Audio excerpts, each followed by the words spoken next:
Really not someone we bring up on the show, even though you just brought him up, but we really don't talk about him a lot.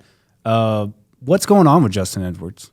I don't know if I don't know, man. I wish I could tell you if I could. I really don't know. I would say it seems like it's confidence. Confidence has a lot to do with it. Cal's been talking about how he's been stuck in the gym, putting shots up, really dedicated to his work and his craft.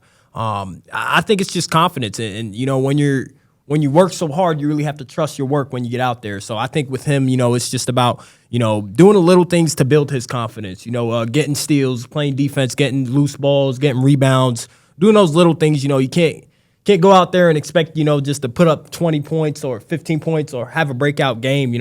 I really think it's going to gradually build up for Justin Edwards. And, I'm not writing him off.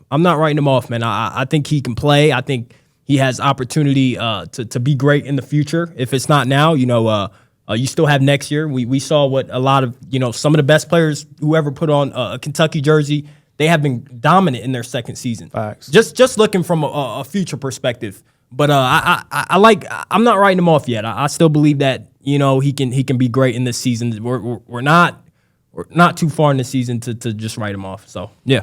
I'll say this. I'm very understanding that it seems based on evidence that forward position in terms of, Cal's offense, the Kentucky offense, can be very difficult, especially in the game today where it's very guard-centric, The guards really love to run the offense, and they're normally more aggressive nowadays, not really a, pass first guards more. So we think of they can score.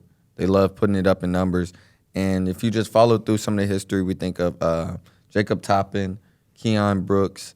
These guys are guys who we think they came back for second years or, even the third year, as these guys are, in that position, the role of coming out of high school, these guys were able to have more control of the ball, be more dominant.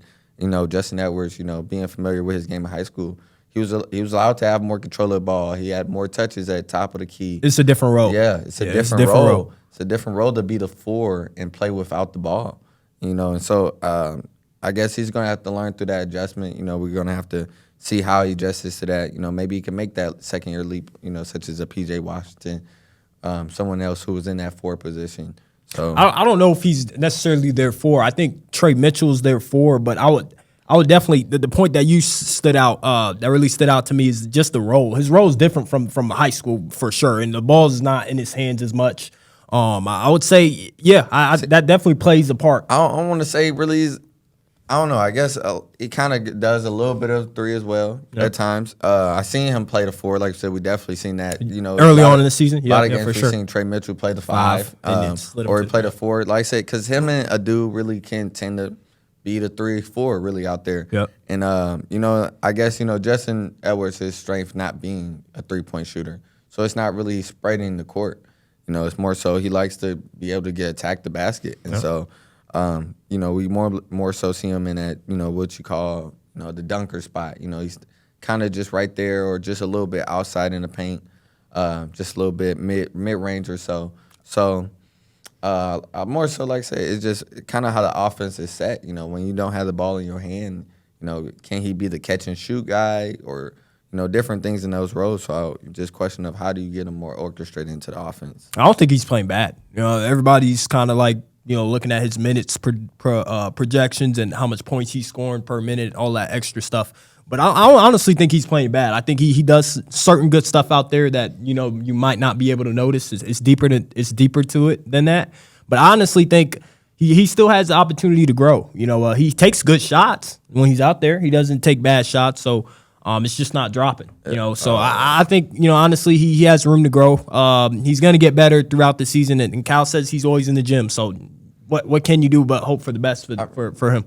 I mean, I guess if anybody, I would say he could be more aggressive. Last game he only took one shot, and that's following the previous game. He doesn't tend to take a very high volume, so we can't really say he's had a really poor shooting games. That's true. Just even in his last game, he only had one rebound. You kind of want to see his impact a little bit more. Right. You feel like he can be a lot more than what we see. So. I don't know if it's like the confidence. That's why it goes back to confidence of him not taking shots. Him going into the game with the mindset of I don't want to mess anything up. I'll just play passive. or honestly, I don't know where it comes from. I just hope that if you're in the gym, like everyone says, you're in the gym. You want to go out there when the bright lights come up. You want to be able to trust your work and say, have confidence. Like, I know I can do this. I know I can put up points. I know I can and have an impact in the game because I'm always in the gym. I do it when the lights are not the brightest. So that's kind of where my perspective is with him. I want to see what he's going to do in the future. Let's just watch him and see what he does. Yeah. Practice doesn't make perfect. Perfect practice makes perfect. So if he's not putting him up in the gym like that, then he ain't gonna be in the game. A nice little practice don't make perfect. Practice makes improvement. So that's what I just said. That's what you said. That's literally what I just said. Kentucky's going to be going for a season sweep versus Florida. The matchup is this Wednesday.